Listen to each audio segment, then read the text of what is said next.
in the last election.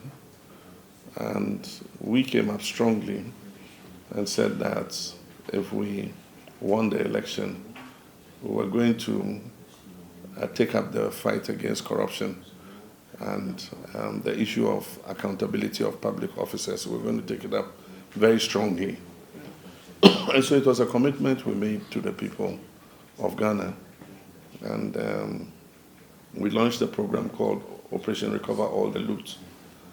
It was a very popular program with Ghanaians, and anywhere you speak and you mention oral, I mean, the applause and the response you get was very overwhelming. So it shows that it's an issue that Ghanaians are very concerned about.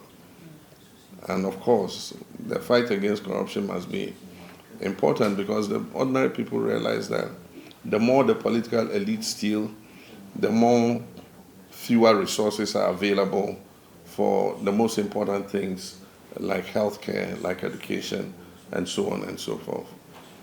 So I said last year before the election that this probably was going to be the last opportunity for us as the political leaders of this country to show Ghanaians that yes, we can have a democratic government that is accountable and that takes the fight against corruption seriously. And so since 7th January, we've been involved in a strong fight against corruption. We've published a code of conduct for political appointees, very stringent code of conduct. And we're going to have an orientation. I think Professor Dodo and the Chief of Staff have asked them to do an orientation for all our office holders, including our Chief Executive Officers and deputies and political appointees, to take them through the code of conduct so that they understand what is expected of them. One of the major problems that was affecting our fight against corruption was political interference. The anti-corruption agencies were not allowed to do their duty without being interfered with by the political elite.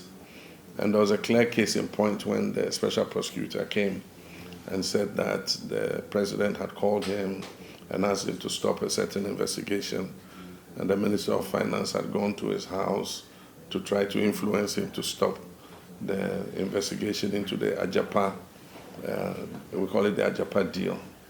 And so clearly, I mean, in the past, there was an effort to interfere with the fight against corruption and restrain some of the anti-corruption agencies from doing their work. I have told the public and assured my Attorney General and Minister of Justice that I'm not going to interfere in their work. And that if the anti-corruption agencies go after anybody, I'm not going to try and influence them to drop any investigation against anybody, both for those who served in the previous regime, many cases of which we are currently investigating.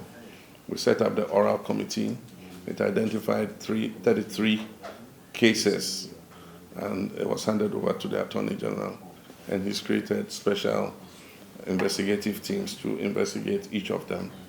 Some of them, they have found a lot of evidence of, procurement of properties, with illicit wealth and all that. And so with many of them, they're just at the point of beginning prosecutions. Some, they have started the prosecutions, and others are being lined up for prosecution.